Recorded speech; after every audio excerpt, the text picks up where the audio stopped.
Inamin ni Governor Cecilia Arnat Marcos nga ang patinayang nga pondo para ti makatlong rangtay nga nabayagi ang narugyan takindaya nga paset dito'y Sirad Tilawag. Kunan ni Governor Marcos kurang pa iti pondo tinasorok may nga bilyon nga pesos tatlong kompleto tinasao nga proyekto. Mangnamnaman ti gobernador nga may tuloy tumatlayang tinasao nga proyekto ora inot ti paniparok at ti pondo na. Talaga ang ating ngayon sa DPWH, saan na po ang mga funding napunta kung saan-saan.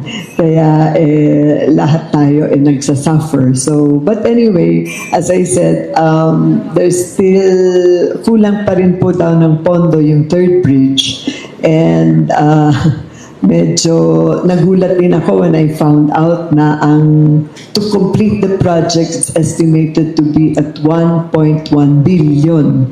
So medyo ilang zeros na yon so we're praying na kahit na tranche by tranche para at least kahit na pakonti-konti nakokompleto. Hindi yung nakatenga lang, di ba?